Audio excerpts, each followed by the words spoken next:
Hey, welcome to Bollox Talks and Tangents. We're here at 6:34 on a Thursday. Aren't you glad to see us?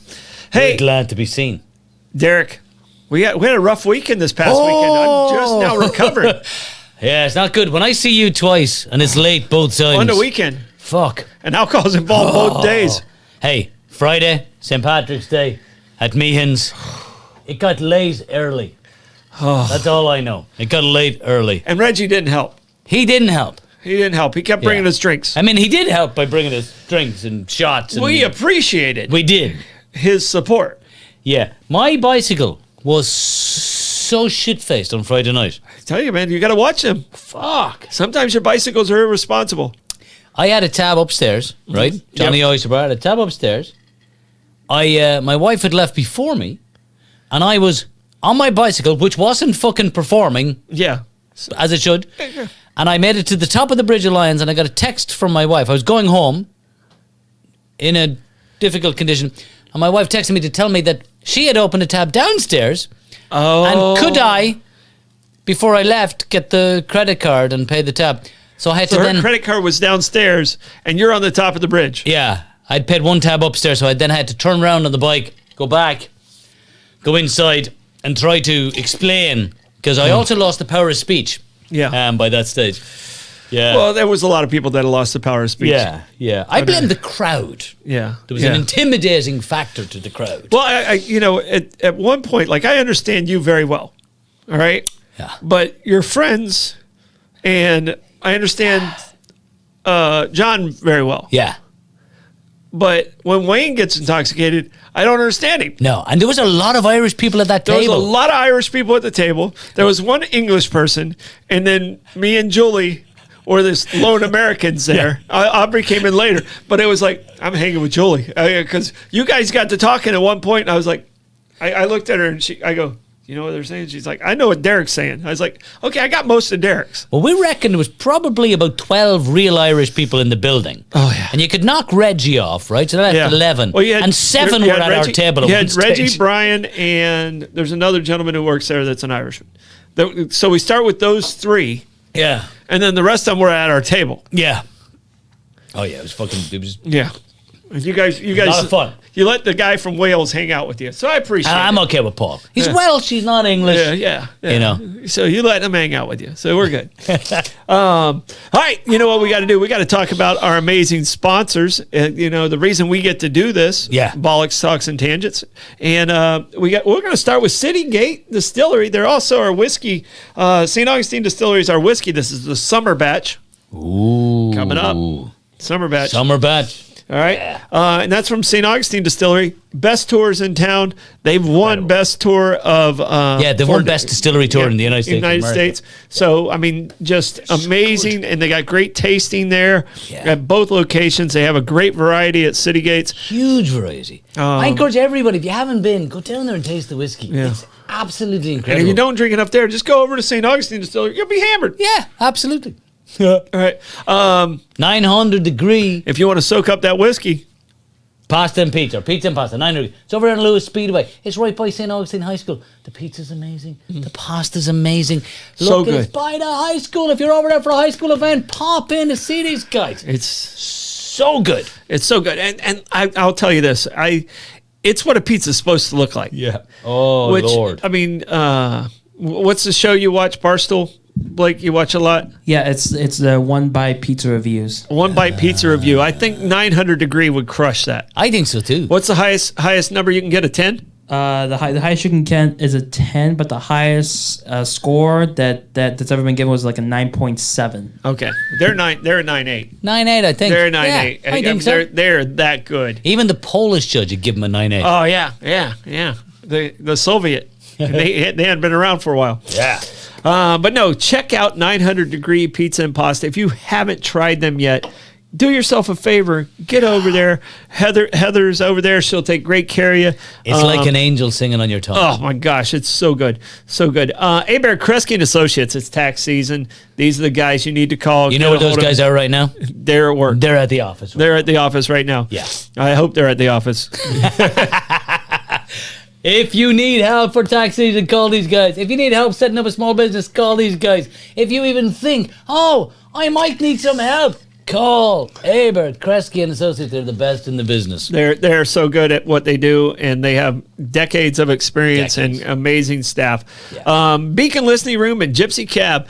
Gypsy Cab had lunch there just a couple days ago. Just always amazing. Yeah. The salad dressing, like Ned gives out that recipe and basically challenges you to try and make it. Never have I anyone come close to it. But that salad dressing, it's literally so good. It takes just lettuce and turns it into something magical.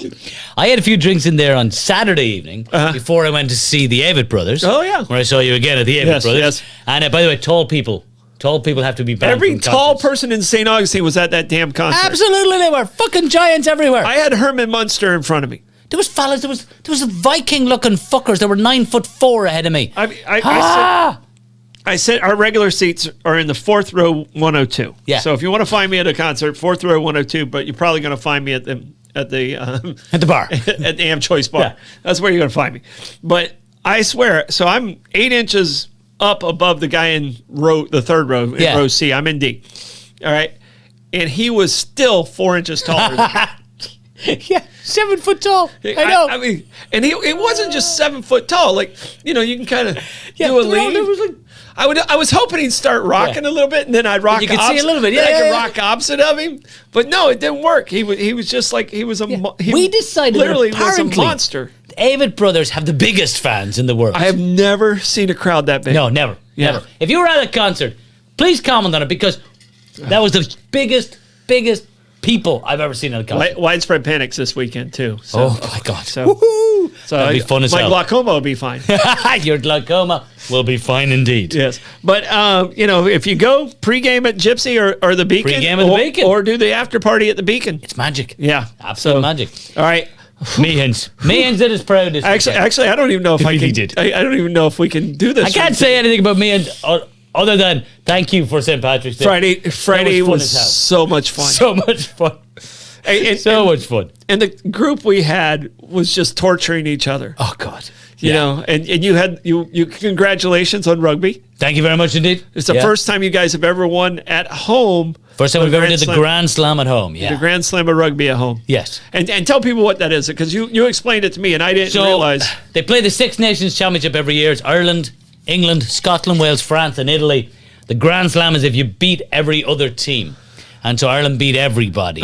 So we beat them all. And the Grand Slam game was in Dublin the day after St. Patrick's Day against England. That's it. And they won. And we won. And so Dublin's completely destroyed. Yeah, destroyed, yeah. And but the thing you told me that I didn't know, that I found incredibly interesting, is it's the only time Northern Ireland and Southern Ireland play together. Yeah, it's the only because the Olympics sport. Are separate. Like Northern Ireland plays with the UK. Plays with Great Britain. Yeah.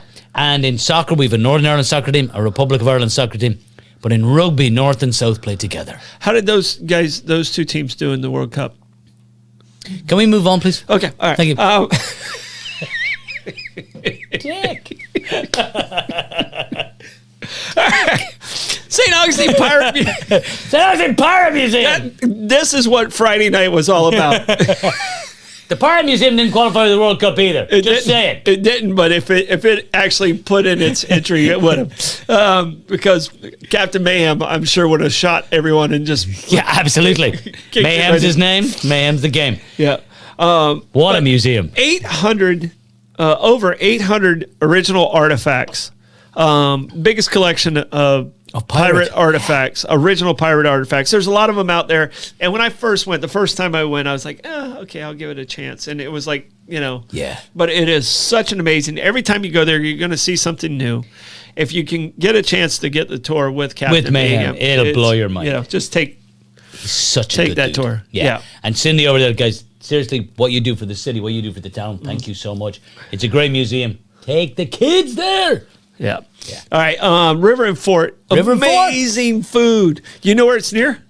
It's near the river. Yeah. And Blake, what's the other place? Which place? The river and Fort. It's near the river. He's not even watching our show. Yeah. He's not even watching our show. City Gates? It's near the fort. It's near the fort. We keep setting you up. How can we set you up A so good? softball, You're not yeah. even, what are you doing? Are you watching? Is he watching Formula One or something? He's World Baseball Classic crap all that. He's doing a spreadsheet about how he can get money out of his dad. But at least USA qualified, unlike Ireland. Oh. Yeah. You can't use the same baseball joke. fans in Ireland, yeah. Yeah, you can't use the same joke. But, River and Fort. So I was there on Sunday. oh, yes. We took myself and Julian, we took the kids, we went up, all the way up, had some drinks, had some appetizers. Oh my God. Yeah. The view. Never mind, like looking over the fort, but the view from every angle up top there is incredible. It's absolutely incredible. And I gotta say, the wait staff are amazing. Yeah. They're fast, they're super nice, the food is incredible. It is such an addition to the town, River and Fort. Yeah. So great. And we went to a birthday dinner there. I guess not last Sunday, but Sunday, because we didn't do a show last week. We did a best of show last week. Yeah. Because you were off, and I didn't want to make you to come to work on your week off. There you go. Thank you very much. But I can tell you this: there was 6 of us in our group, and they just absolutely knocked it out of the park. They do a grand platter. It's an appetizer with like lobster and crab and oysters, and I mean. It's market price, or whatever the market price is. Yeah. But I mean, it's almost enough meal for like 4 people. Wow. And it's so good. Oh. It's so good. If you like seafood, you gotta like seafood. You gotta like seafood. All right. These guys, I'm so excited about. Palm Valley. I'm so excited about them being our sponsor. Palm Valley Golf Course, their Tracer program is phenomenal. Yeah. They actually do it. A lot of these tracers, you do it in a room and you just hit into a net and it tells you how far you went. You're playing all these different things. Out there, you actually hit the ball into the driving range. Yep. But it still does the same comparison as everything else. Like it tells you how far it went. And so you still get to see what you're doing. Yeah, it picks up your golf ball. And if you're a righty or a lefty, you can, because I play left-handed. So... Really? Yeah. I when I was playing baseball, I hit left-handed, and I never. When I started playing golf as an adult, I never even attempted to play right-handed. So, yeah. So, wow. Me and Lefty. Me and Mickelson. You and Mickelson. Yeah. But I throw right. I throw right, hit left. Hit left. Yeah. That's so weird. Yeah. Yeah, they've been around since 1987. Family-owned Palm Valley Golf Course. One family's owned it the entire time. The entire time. Yeah. It's a walking course. It's so much fun. And you'll be out there with the cows and the horses. It's gorgeous. It's 9 holes. Gorgeous. You walk it twice. And I'm telling you, it is the most cost-effective. If you're a beginner golfer, there's no place better. Yeah. So, all right, you know what? It's time for Word Origins. Oh, wait, I got to talk about the Whiskey of the Week. I said a little bit about it. You did. But this is a summer batch. Yeah. Summer batch. And I'm telling you, it's smooth. And here's the coolest part about this bottle. Show me. Oh, look at that. I don't know if it'll pick up on there, but it actually has the ice plant and the distillery that's so on cool. the back of the bottle. That so is when so I get cool. to the bottom of this one, I'm saving that bottle. I need to start another bourbon tree, Blake. Yeah. So when you drink the summer batch, should you be wearing sort of like dress whites, kind of casual flannels, white flannels or something like that? Maybe I probably should be wearing a wife beater or maybe a tank top. Yeah. A seersucker. Definitely a seersucker. Yeah. Okay. All right. Well, and we're talking about word origins. Yeah. All right. So, and this is a summer batch. Yeah. All right. So my first word origin, I didn't know what Dog Days of Summer came from. Yeah. So I was like, what's the Dog Days of Summer? And you actually knew it. I threw it at you. Know it, yeah. Threw it at you. And I just thought it was just being hot and the dogs were laying around being lazy and stuff like that. But it has to do with the star Sirius. Yeah. Which is the dog star. The dog star. Which is, and it goes to Egyptian and Roman times. Yeah. When they started using this term as the dog days. Sirius, because that's when it was most prevalent. Yeah. And that's when it was so hot in those regions. That's that, that draggy time in the summer. Yeah. Where like when you move, your feet stick to the ground and it's like, ugh. So, but it actually had everything to do with the dog star, is why it's called the Dog Days of Summer. For the longest time that Sirius is around is in July and August. So do you know why I know this? How did you know that? So I knew that like I threw it at you and you knocked it around the park. Because of Harry Potter. Because Harry Potter, so Sirius Black, Harry Potter's godfather, he turns into a dog. That's his change. He changes into a dog because he's Sirius Black. He's the dog star. He's a black dog. Okay. Yeah. So I remember thinking, yeah, so much of that stuff is all Latin and Harry Potter, and she gets everything right. It's really cool. Yeah.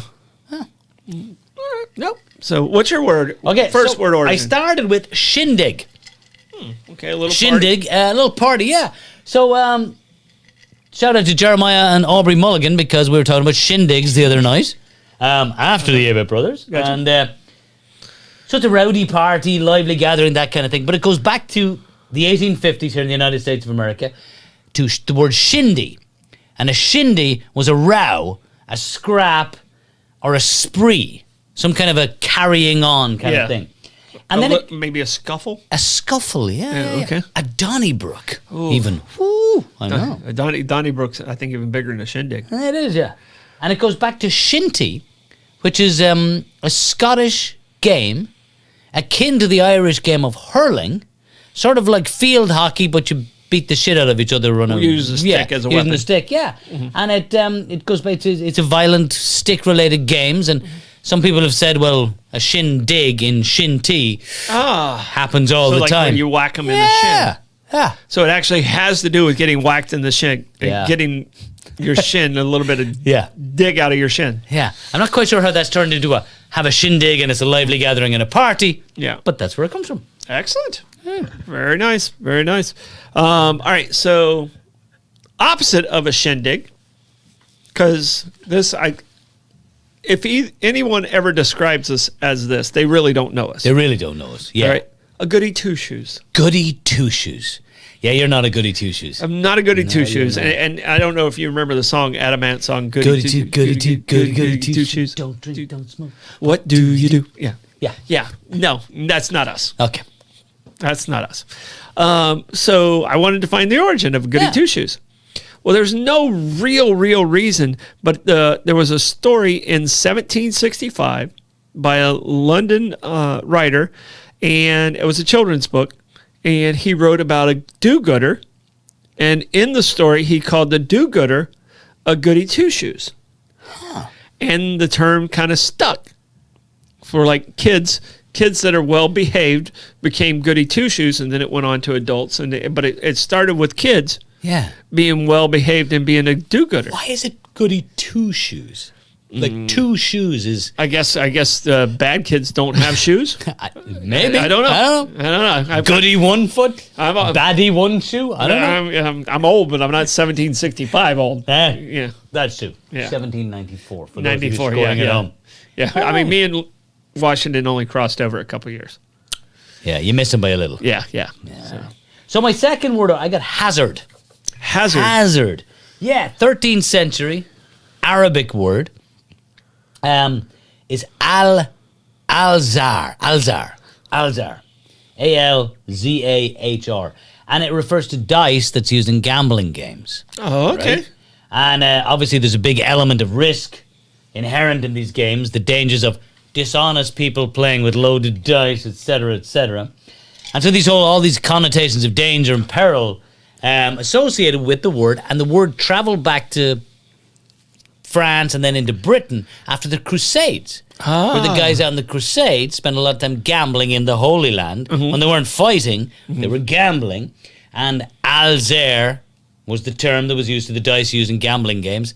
So it's kind of a beware. Yeah, it came back to hazard. Alzar came back somehow into hazard, and that's where it comes from. Yeah, it sounds like they had too much, mead in their game. Probably a little bit too much mead. Yeah. Sounds like gambling. So that kind of takes us leads into us right into the first topic. So I love this topic. I loved and this we topic. figured these out, by the way, about, would you say we're 5 or 6 drinks in these topics? Yeah, and the fact that I remembered them. I couldn't believe you remembered them. 5 or 6 drinks in. You're so kind. Yeah. I think that's when we came up with the concept of it. Because sure, 5 or 6 in. It's like 5 or 6 in, we came up with it. Yeah. We continue beyond coming up with this concept. Oh Lord. And I had to text you the next day and go, what the fuck? What did we talk about? Yeah. 5, 6 days. All right, so we're going to talk about cards. Cards. And I wanted to know the origin of cards. Right. So we're going to talk about the origin of cards, history of card games, but the origin of the cards and the stories behind the cards and the history behind the cards is absolutely fascinating. Yeah, fascinating. Well, I think I started this with a drunk conversation about cards and the number of weeks, and it's just 52. Yeah. You know, like I went on some drunk history rant about it, and I was like, oh, this would be a good show. But it's true. So there's 52 cards. Yep. 13 to a suit, right? Which is the lunar months. Lunar months, correct. And if you multiply 28 by 13, it comes out to 364. Yep. And the jokers, 365 or 366. So we're covered on leap year. Right? Yeah. 52 weeks. Right, it's kind of cool. Yeah. So and there's 4 suits for the 4 seasons. Yeah. All right. And there's red and black for day and night. Day and night, yeah. So that fascinated me. I was like, oh, okay, I put all this stuff together. Then I was like, okay, now I got to go deeper. Yeah. Because we talked about it in the bar. So that means we got to figure it out. Yeah. So what was the most interesting fact you found out about the cards? Okay, so the guys who are the kings and queens and jacks, who they represent, the kings and queens and jacks. Yeah. I thought that was so cool. Oh yeah. So cool. But just before I get to that, I didn't realize that the 52 cards comes from France. And France and then England and America all took up the 52 cards. But in other countries, they didn't originally play with 52 cards. Yeah. Some of them played with 30 cards, some with 20. Yeah. But because the French were so dominant, the British were so dominant, the Americans were so dominant just globally. Yeah, it made it. It made it, yeah. It made it universal at that point. So if the 3 powers at the time got together, then it was like, okay, we just gotta go roll with it. Yeah. So the kings represent. Yeah, four separate kings. 4 separate kings. Who do they represent? All right, so King David. King David, right? All right, Charlemagne. Charlemagne the Great, Charles the Great. Yeah, Caesar. Yeah, Julius Caesar. And Alexander the Great. Alexander the Great. So I went a little deeper on this. So Charlemagne is the king of hearts. Yes. David is the king of spades. Julius Caesar the king of diamonds. And Alexander the Great is the king of clubs. Mm-hmm.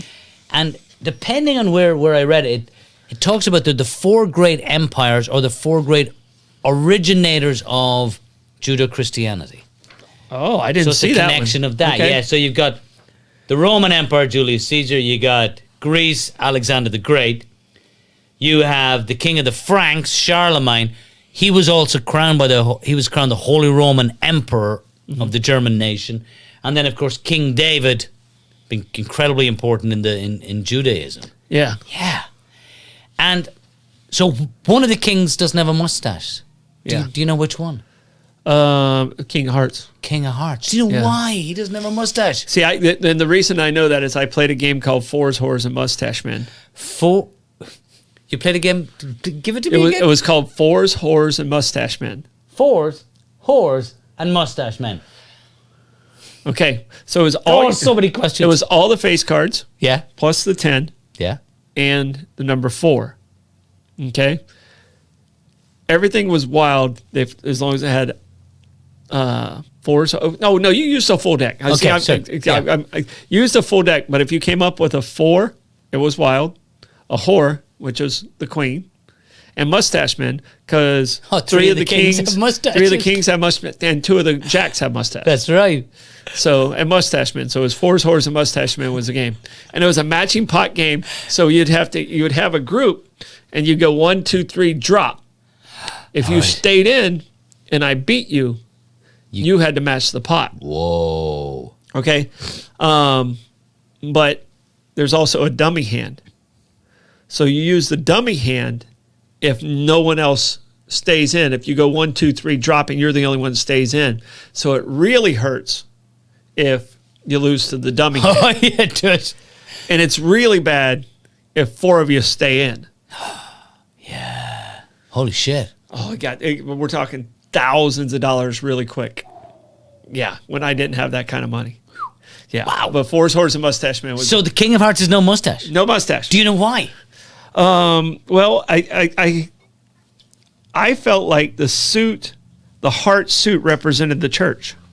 Right. Yeah, because it does. Yeah, because the I had the spades representing military. Yeah, military or nobility. Yeah, spades. Yeah.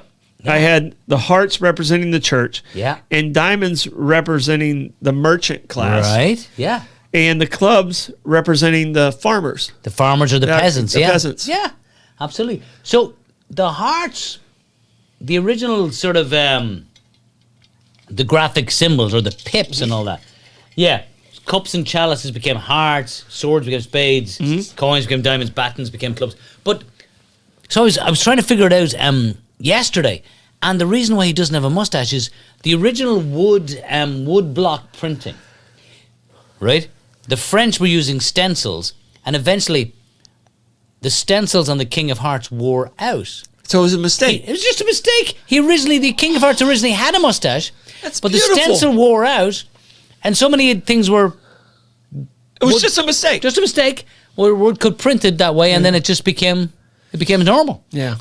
See, I love mistakes like that. Like the Slinky was supposed to be a spring, and it's now like one of the most popular toys of all time. Yeah. It was just a mistake. Just a mistake. So the cards, the different suits represent different parts of medieval society. Religion, nobility, merchants and peasants. And then the kings are all certain people. And then the queens are certain people too. And that's what was so cool to me. The queens, and this is where it was really funny. So the the four queens were Judith, who was Charlemagne's wife, Pallas Athena, who's a goddess of wisdom, or in some cases Joan of Arc, Rachel, who's Jacob's wife in the Bible, or the one I like better, Charles VII's mistress. Let's go with that one. Yeah, let's go with that one. And then Argene. Who the hell's Argene? Yeah, that was it. So one of the explanations for Argene was that it's Mary of Aragon, who was Charles VII's wife. So his wife and mistress got in there. Oh, cool one. You got two of them. Or it could be Juno, the Greek queen of the gods. And then I was thinking, why is it queen of the gods? And then I went down a couple of rabbit holes, and I discovered that Argene... Juno is the equivalent to Hera. Yeah. So she was married to Jupiter. Yeah. Hera married to Zeus, right? Yeah. Argene is an anagram for Regina, which means queen in Latin. Right? Completely makes sense. Yeah. So again, this kind of just the symbolism is incredible. The symbolism is incredible. The four jacks or the four knaves. The knave of clubs is Lancelot from Arthurian legend, right? The knave of diamonds is Hector from the Trojan War. Yeah. He is Hector, the one who battled. He battled Achilles. And Hector's brother killed Achilles. Yes, with the arrow. Yeah. Yeah, hit him in the heel. Paris. Yeah. Fucking hell. And the other two are French. La Hire, Hire, the hero. And then Ogier, who was a Charlemagne's knight. So La Hire, the hero, whose real name was Etienne de Vigneul. He was the knave of hearts, and then Ogier is the knave of spades. Yeah. I know, it's fucking interesting. And I have to tell you, because I don't give the French credit for a whole lot, but as far as the cards thing go, the French controlled this part. Yeah, they did. They controlled the meaning of it. They controlled a lot of the different games and how they came out. Yeah. So I speaking of this, the French also figured out Cardinal Mazarin during the 17th century, right after the Palace of Versailles was built. Versailles was the French nobility, the French crown was leaking money. And he turned Versailles basically into a card-playing casino for the nobility. And then the Palace of Versailles, took a cut from every table. Yeah. And they ran gambling year-round as a casino to help pay for the expense of building the damn Palace of Versailles. And it was a cardinal who came up with the idea. I can tell you this, Blake and I love going to Vegas. And those are some pretty big palaces they got out there. Yeah, it's insane. It's incredible. If any of our listeners have not been to Vegas, you need to go just for the architecture of it, the entire thing. I mean, I've been to the Vatican and stuff like that, which is ridiculous just because of the time it was built. Yeah. But these palaces in Vegas are just crazy. They're something else, aren't they? Do make sure crazy. you do set a budget before you go though. Yeah. So do you know the story behind the Ace? Why the Ace is such a prominent? Well, the Ace came along later. Yeah. So the Ace came along later, but yeah, go ahead. Okay, so the Ace, what I came up with, the Ace rose to prominence, came up in 1765. And that was the year that the English began to tax sales of playing cards. Because playing cards, everybody was playing. Everybody was playing. Yeah. And the church was coming out against it. But it wasn't just men. Women really took to playing cards. Yes. And the English government suddenly went, oh, we can make a shitload of money here. So they started taxing playing cards. And the aces were stamped to prove that the tax had been paid. The ace of spade, if you notice, is a little bit different. And that's the one that got stamped. So they had to match the suit. Yeah. But they stamped the ace of spades. And that's why it's always the highest trump card. Yep. That's it. And if you were caught then forging an ace, in those days, forging the stamp was punishable by death. I didn't know it was by death. Yeah. Wow. I know. Like, all this stuff is incredibly cool, isn't it? Yeah. But I mean, and somehow we came up with this topic on St. Patrick's Day in a bar. I don't know how that was even possible. All right. So, like, to dig even deeper, the origin of cards. Yeah. And it goes all the way back to 1400 AD. 1400 AD in China. Yeah, so much of this stuff, all the card games come from China and India. I should have sent this to Blake for the so that people can see this logo. But this was a tile, and they were called Piper tiles or something along those lines. And the tiles eventually got made out of paper in the 10th century. And then that's where they became cards. But they were tiles, and it was kind of more of a dominoes type style. Yeah. But they were thinner, and they were tiles. And this, I don't know if it's going to be able to show up. Like, which camera am I on? Dead center? Yeah. Okay. But that is from 1400 AD. And you can kind of see the resemblance because it has, like, almost like a king, like a pharaoh or something on it. So cool. But they also had taxes that were associated with cards because it became so popular so quickly. Yeah. And it was just it took off from there. So I was trying to find out how it got from China to Europe. Did you find that story? So I was thinking it came from Marco Polo, but I'm not sure. So there are some stories that talk about it came from Marco Polo. Some say that after the Crusades, people brought card games back. Okay. There's other stuff that say it spread from China through India, through Persia, and then the Mameluke Islamic rulers in what is now modern day Egypt, they were the first ones to bring it 13th, 14th century into Europe. Yeah. But nobody knows exactly. We know it came east to west. Yeah, I couldn't nail down exactly where it was at. But because it was sold in the time frame, I kind of made an assumption or conclusion. Yeah, it might have been around the Marco Polo time. I think it had to be though. You know, coming from the Spice Road and the Silk Road and that kind of stuff. I think it had to be. Yeah, and then in the 1400s is when France really. Well, and they ruled everything in the 1400s. Yeah. They really did. Yeah, and that's why the ubiquity of their style of cards. So did you discover anything about some of the games we play today with cards? I did a couple of dives on the ones that I enjoyed. Yeah. And the ones I played as a kid. Okay. And the one I played when I traveled a lot. When I was playing softball and getting paid on the weekends and stuff like that. So what we did is we did three things. All three of them were not good for you. Playing ball all day long just destroyed my body. My shoulders are terrible. Yeah. Destroyed my body. We drank. No. All day long. No. Yeah. And we played cards. Actually, we did four things, but we're not mentioning the fourth one. Sodom and Gomorrah is alive, yes. people. But, I mean, that's what ball players do. Okay? And we played cards, and we played a card game called euchre. Euchre, yeah. And I thought euchre was older than what it actually was. Okay. I thought it dated back earlier, but it does date back to 1810. Yeah, that's pretty fucking old. It's old. It's old. And in euchre, you have the left and right bar, and you have you use the face cards. Yeah. So and you have left and right, and the jack's actually the And that's why it's called euchre. yeah. Because of the jacks, yeah. So the top two trumps are jacks. Yeah. They're So the left and right bar is the jacks. yeah. And so the left and right bower, Oh, okay. right? But no, but we all say bar. Bar. Right? Yeah, I've So always this said is- bar. So Yeah. I was looking this up, right? So euchre comes from Juckerspiel, which is a German. German Alsace-Lorraine game, Yeah. right? Jucker, Juckerspiel. Before Germany was even a country. Yeah.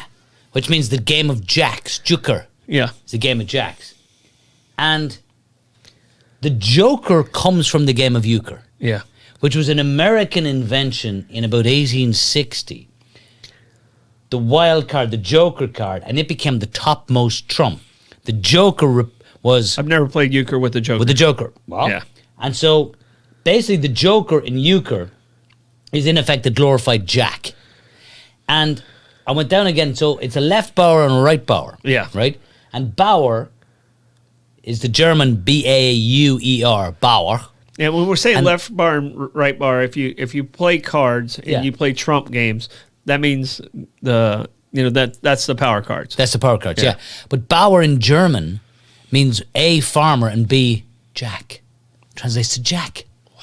I know, right? Yeah. That was one of those things I was like, I just think, well, euchre, I never what an odd think- name, whatever. And I just play. And then every Yeah, we're part talking of the in the origin- early '90s. Computers weren't something you went to and you didn't research it as much. And like I did more research on it this week than I did when I actually was losing tons of money Yeah. to guys And drinking. guys who knew how to play and drink better than me. So the game of bridge was another game. Yeah, I didn't look up bridge. I don't play bridge. I've never played bridge, so I didn't even look up bridge. So tell me about bridge. So bridge, and it's derived from the game of whist. Okay. So there's mention of it in England with the church railing against it in the 16th century. Mm-hmm. But the Russian version of whist, right, the card game whist, W-H-I-S-T, is birich, B-I-R-I-T-C-H, birich, which means to announce or to herald, birich, which sounds like bridge. Yeah. And in bridge players, they have to announce their contract bids. And so birich bridge, right? And this was coined in Istanbul, right? When, where East meets West. Yes. Russians coming down to play cards there, meeting Europeans coming over like from the West, meeting together, and Russians trying to communicate Creates the bridge. Okay. which the game they play, birich, birich, bridge, Yeah, birich. yeah. And people going, bridge? Okay. Yeah, they didn't understand it. They So Right. another mistake that makes Yeah. it real. But the fucking best part of all this, the scoring system for what is now played worldwide for contract bridge, the scoring system was invented in 1925 by Henry Vanderbilt. He was on a cruise in the Panama Canal. He was cruising from somewhere East to in west. east to west, right? Yeah. But he was in the Panama Canal going from Atlantic to Pacific. Yeah. And one night, him and his friends had been playing bridge. They invented the scoring system while cruising on the Panama Canal. And they were going to Europe. They took it to Monte Carlo. Okay. And because the Vanderbilts had more money than God Yeah. and privilege, etc., Yeah. I think God borrowed money from the I think so too. Yeah. This is their scoring system that they invented, The Vanderbilt scoring system. became the scoring system for contract bridge, which is played worldwide now. Did you play bridge? I've played it a couple of times. Yeah. Yeah. I played a lot of card games growing up, and I played a lot of trump games as an adult. And Yeah. I played a lot of poker as an adult. But I never played bridge. Bridge just wasn't one that I played. I played a little bit I of think it. you saying the word Vanderbilt and Blevins don't go in the same room. No, they really don't. They don't fit. They don't fit together. It's funny, yeah. In the same room. You know, a Rockefeller Blevins. No, it doesn't go together. Yeah. It's like it's like royalty in Scotland. Yeah, yeah. Pig farmer Vanderbilt. No, not really the same. Not really the same. How it goes. All right. So one of the ones I played with my grandmother and grandfather a lot growing up was canasta. All right. Okay. And canasta, red threes are big, and canasta actually is a Spanish word that means basket. Basket, canasta. So basket. the way the basket is where you discard. Oh, cars. okay. All right. So do you have? I mean, I wrote it down so you can look and see where it's from. But did you have any idea? No, I had no fucking clue. Uruguay. I had no idea. Like you said, canasta, and I understand that, Blake is giving us a sign there. What's the sign say there, Blake? It's like tell our sponsors we love them. I bet that's what the sign says. I mean, canasta. We're over the halfway point, aren't we? Basket is great, but Uruguay I would never have picked. Uruguay really threw me off. Yeah, I did not. I did not. I thought it came from old Spain. I gave it. In my mind, I gave it its own history. Yeah. But it came from Uruguay. Well, they used two decks. 2 decks for canasta. Yeah. So just very briefly, poker, right? Oh yeah. Just poker, as we know, began in New Orleans in the early part of the 19th century. Yeah. And there's a French word, poke, P-O-Q-U-E, French word poke, which means to brag or to bluff, to poke. But the game of poker spread unbelievably quickly through the United States of America because of the riverboats on the Mississippi River. Yeah. And riverboat gambling, you were on the damn boats, and it became the game of frontiers, and the game of frontiers. Well, it doesn't take a lot of cards to play 5-card poker. That's right. And if you play 5-card stud, you can have a lot of people playing at one time. You can have a lot of people playing, yeah. And I like playing 3-card. Do you play poker at all? I used to. I don't anymore. Yeah. Yeah, I gave up. I stopped gambling. I worked for a bookie when I was in college, and that cured me of all gambling ever again. Yeah, see, I was the bookie in college. And it still wasn't fun. It still wasn't fun because you had to go take your friend's VCR. I mean, your buddy didn't pay. So you had to go take the VCR, and then it's like, okay, you can buy it back. Yeah, but you got to buy it back. You got to buy it back. Yeah. Or whatever they had at the time. Like I had so many boom boxes and VCRs in my room. Fuck. Like it was terrible. It was awful. Oh, I'm sorry. No, but it was your friend, so you didn't want to do it to him, but you still did it. You had to. Because you had to get your money. Yeah. I mean, you had to pay them when they won. Hey, pay the piper, man. Yeah. You got to pay the piper. So, no, but poker, there's so many different forms of poker right now. Yeah. Texas Hold'em is it's actually a sport. It is a sport. Yeah. They have a World Series of Poker, which is Texas Hold'em. I know. Crazy. So crazy money that's in it. All right, we should thank our sponsors. Yeah, we got to thank our sponsors. I was going to talk a little bit about solitaire, but you called it what? Solitaire. Patience. Yeah. That's what we call it growing up. I played a lot of solitaire growing up. I didn't have a lot of friends. I didn't have a lot of patience. All right. Palm Valley Golf Course. You got to go check these guys out. Go see Chris over there. Just a wonderful family. I feel it's the best driving range. It is definitely the best driving range in town. Here. I mean, no question. I mean, it's a grass driving range. You're not hitting off of a mat there. He takes good care of the tee boxes and there. It's beautiful. They're moving around a lot. Beautiful. It's so nice. And Nocatee was just named best place to raise a family. And I teach at Nice, and I can tell you, all those children are wonderful. You know what's number 2? Palm Valley. Seriously? Palm Valley was number 2 on the list. Nocatee was number 1. Palm Valley was number 2. And by the way, they're in the same neighborhood. But this is a great place. They have the Tracer. They have 15 bays set up. They're almost complete. Yeah. They have 2 operational right now. But I'm excited for Chris and what he's got going there. Because he's a man, cool dude. Yeah. So, all right, River and Fort, right downtown. If you haven't been there, go there. Go sit upstairs, sit outside and overlook the world. It's beautiful. They have 2 amazing bars. Not just one, but 2 amazing bars that you can sit at, and you can see the river and the fort. And I'm telling you, the standard, the quality of that place.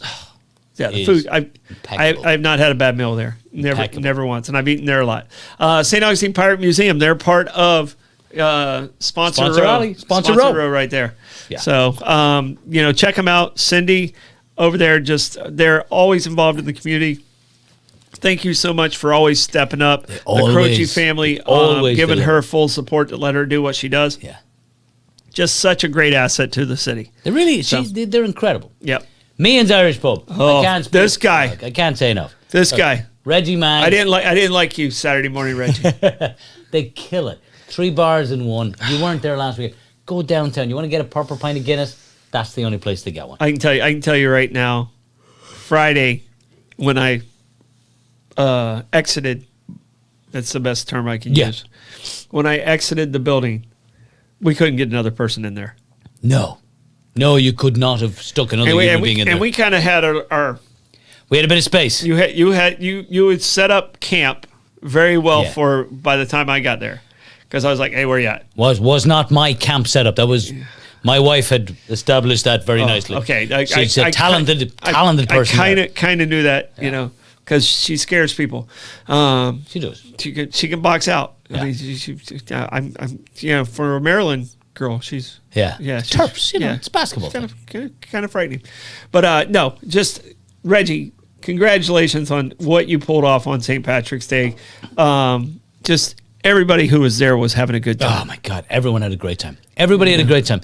Like, the thing I love about it was they didn't have a single problem, not one fight, not a problem the whole day. Yeah. Like, and there was thousands of people through that place. What was your friend I guilted into finishing his shot? Justin. Yeah. Basically, we got a round of shots from Reggie, and everybody slammed their shot except Justin, who was struggling. Justin and his wife. Yeah. Yeah. Justin and his wife. His English Indian wife, Mamta. And basically, we told Justin, Troy told Justin that... whoever finishes first, that's who wins tomorrow. Yeah. And if you don't finish your shot, Ireland will not win tomorrow. Yeah. So thank you for helping us win. He finished. He did finish. I led you to that victory. Thank you very much indeed. Yes. Yeah. Congratulations. All right. Beacon Listening Room and Gypsy Cab. The Beacon Listening Room is the best place in the island for music. Best place in the island for music. And Gypsy Cab, there's no place better to have dinner or lunch. The Gypsy Chicken to me is the best meal in town. Yeah, I think Frank and everybody over there is killing it. It's just amazing. And if you want to go out on a Wednesday night, reserve ahead of time. Call today. Yeah. Because you won't get into trivia at the Beacon if you don't reserve. Come hear me say the same jokes I always say. Abare, Kresge and Associates. They're working tonight. They're working every night right now. It's tax season. That's what they do. These guys keep you out of jail. They'll get you more money than you could possibly imagine from your tax return. The worst thing you can say is, I can't afford to pay someone to do my taxes. You can't afford not to pay someone to do your taxes. It's like trying to build a house if you don't know how to hold a hammer. Yeah. Don't do it. Don't do it. Call these guys, have them do your taxes. They'll do it right, and they'll get you right. Yeah. Also doing it right, 900-degree. Oh, man. 900 pizza and pasta. I have friends of mine who live over there off of Dot Road, and they send their kids over there all the time to get slices there. My friend talks about how nice they are always to their kids. Yeah. And the quality of the pizza. Every part of that operation is top notch. Yeah. The pizza's delicious. The staff is so wonderful, Chris nice. and Sarah, the owners, are always active in the community. They also have the Vibe Energy right next door. Yeah. They have Cheshire towing and customs. Thanks. I've used you guys before. These guys we talked about, and that's the beauty of the people on our list, is they're always there to step up. Part of the town, the community, the county. They're not expecting somebody else to do it. They do it themselves. They do it. So, and Blake, I'm not afraid to say we might want pizza tonight. All right, City Gates Distillery and St. Augustine Distillery, also amazing people. Again, part of Sponsor Row. Yeah. Look, if you haven't been to either place, City Gates Distillery is extraordinary. Yeah. The tasting, the tour, the staff again, the merch is incredible. The whiskey is incredible. And then go to St. Augustine Distillery. Do the tour. Do the tasting, buy some booze, and then go upstairs and eat at the ice plant. You won't have a better day, I'm telling you. Thank you to all our sponsors. You are what make this town what it is. Yeah. Thank you guys. Thank you guys so much. And we appreciate you guys being a part of Bollox and being our partners with Bollox. And they've been with us, since we started, and we really do appreciate it. All right. I hate that. Just to confirm, what do you want from 900-degree? I'm ordering it right now. I think we need a pizza, and the ravioli was pretty amazing, and whatever you're thinking over there. 10-4. All right. So it's not like we won't eat it tomorrow if we order too much. Yeah, Me and Blake are notorious over orderers. Yeah, I think we are too. Are you? Yeah. Yeah. We really are. And then you just end up, because you're going down the list and you go, oh, I want that. Yeah. But I don't mind having pizza for breakfast. Yeah. Oh, no, me either. And I can tell you this, complete game changer in the pizza world. Like, I don't mind cold pizza. Yeah.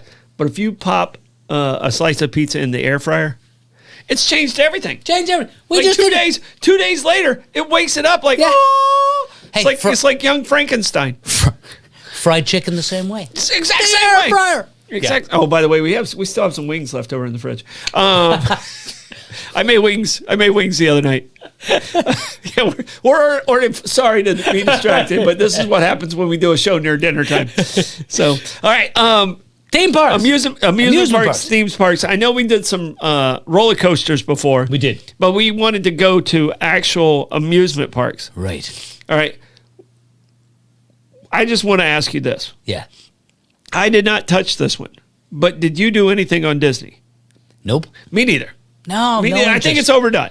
over. Everyone knows. Nobody needs to know. No, done. Overdone. Overpriced. So my first one, I don't know if I want to talk about my first one or the one I want to go to the most.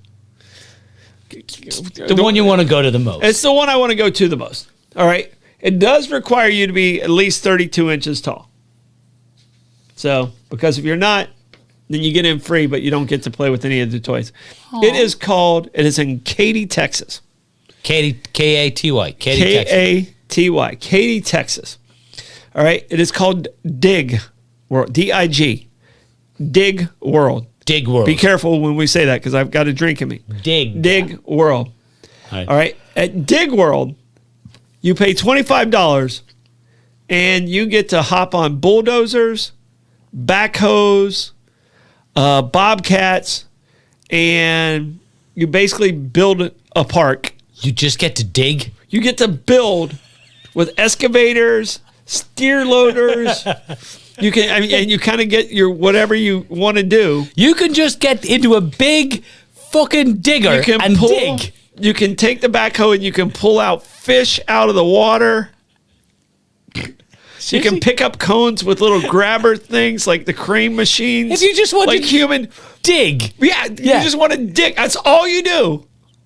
But I freaking love that concept. Do you want to operate heavy machinery? My favorite part of working at Parks and Recreation was actually when they let me use the heavy equipment. Oh my God. They didn't let me use it a whole lot.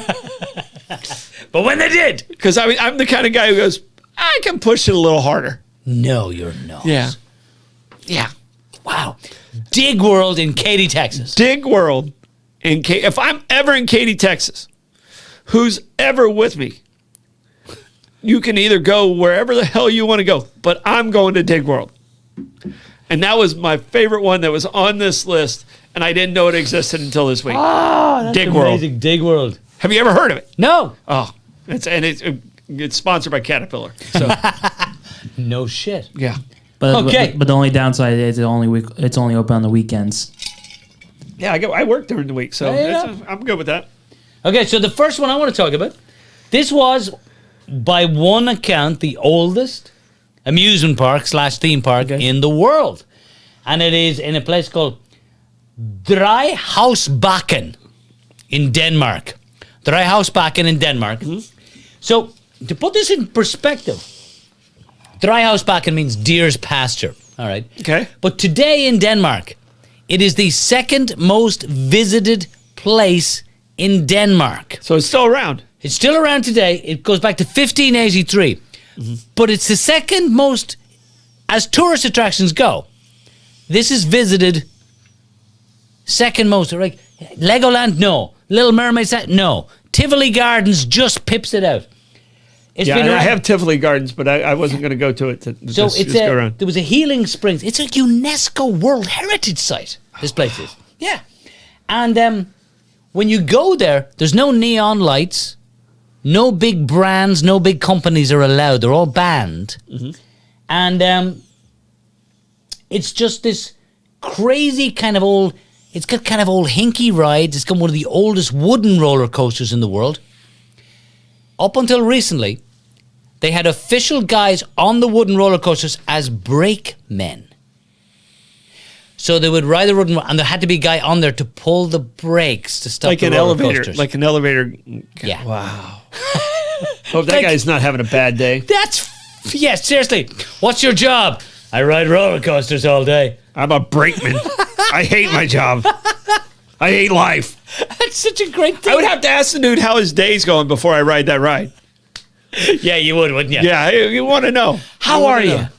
No, really, how are you? No, let us know. Let us know. If he's got that blank 1,000-yard stare, you're like, all right. Blake just told us we only have 5 minutes on this topic. So All right. I have one very similar, and it's called Vauxhall Gardens.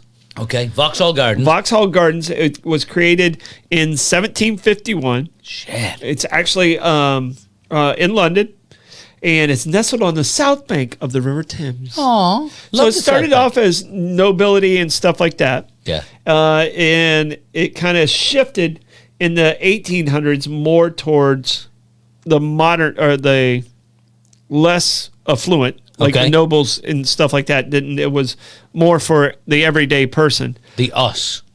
you Yeah. and I. And they started doing fireworks displays and they started doing this stuff. But the coolest thing that I saw in there, they would do large scale reenactments. Okay. Okay. So they would actually do Napoleon's defeat at Waterloo. Seriously? All right. No, dude, that's not the fun one. That's not the fun one. They did Roman chariot races. No. Yeah. No. And crusader attacks on the city acre. No. Yeah. They had chariot They had races. chariot races and crusader attacks. They were Ben-Hurring before Ben-Hur? Yes. And it stayed open till the late 1800s. Shit. Yeah. That's superb. All right.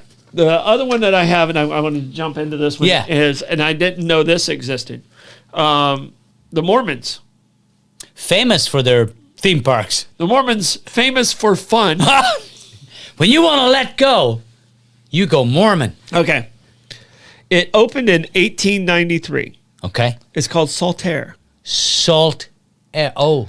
Saltaire. Oh, does it have anything to do with the Great Salt Lake, sir? It does. What? It's the salt air, Oh my God, that's amazing. but they put it together, Saltaire. Saltaire. All right. So, and I'm going to show you how ridiculous this is.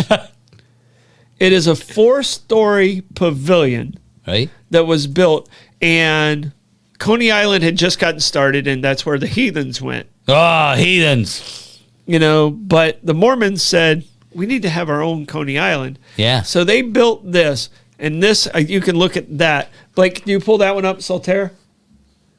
Look at that pavilion. It's 4 stories Wow. right over the Salt Lakes. It's on 2,000 pilings. Imagine building that damn thing. Yeah. I mean, we're Coney talking. Island of the West, the Yeah. wholesome Yes. Coney Island of the West. It's perceived Oh. as the Coney Island of the West, perceived less sleazy. They use the word sleazy. Less sleazy. Yeah.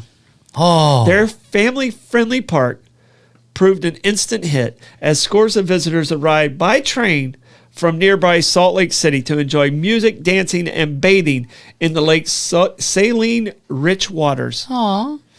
Saltaire's most striking attraction was its gargantuan pavilion, 4 stories tall, And lack of alcohol. no alcohol whatsoever, and it was called the Pleasure Palace on stilts. The Pleasure Palace on stilts. Who knew the Mormons were so much fun?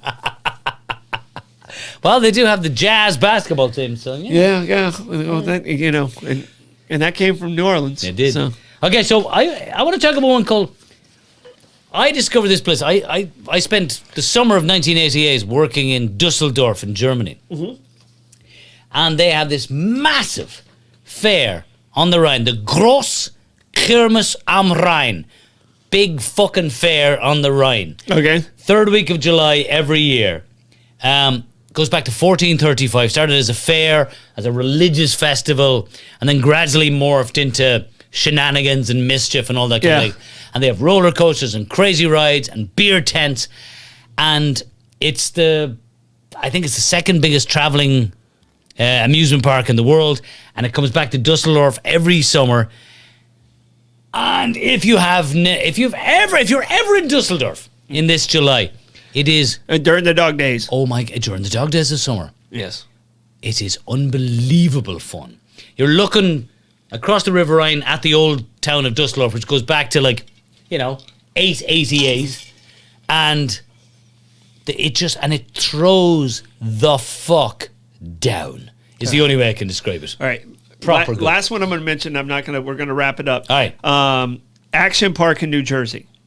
You just need to look it up and Google it. Action Park. It opened in 1978. It was the first wave pool. They had over 100. First wave pool. First wave pool. The first day one, they had over 100 rescues because people couldn't handle the wave pool in New Jersey. This park has actually had this. It's called. It's nicknamed Class Action Park. Oh, it's nicknamed Class Action Park or Accident Park. Accident Park. Oh my god! It's had at least. The word was at least six deaths. Is it still open? No, it finally closed in '96. Oh my lord! Yeah. The first day they had to have 100 rescues. 100 rescues in their wave pool on day one. There's a documentary about it, and it's called Action Park. And you got to watch the documentary. Blake, you watched it with me. Actually, I think Blake turned me on to it. Yeah. I was one that showed you doc.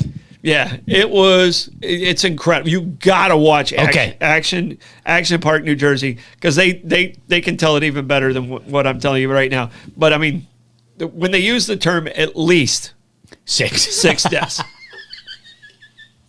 I want every part of that. Yeah, that's magic. So check it out. All right, you want to say goodbye to our wonderful people? Everybody, get out there. Go visit our incredible sponsors. Get your butt downtown. Go see all these amazing places. Thank you very much for tuning in. And if you liked us, share. If you didn't like us, still share. Maybe they won't like us either. So hit that share button. I'd settle for universal hatred rather than just local hatred. Yeah, we're good with that. Yeah. So, all right, appreciate it. Great show. We had so much more to talk about. This one could have went a while. So Blake had to stop us. So we'll see you next week, 6:34. Bollox. Talking Tangents. We'll go get pizza now.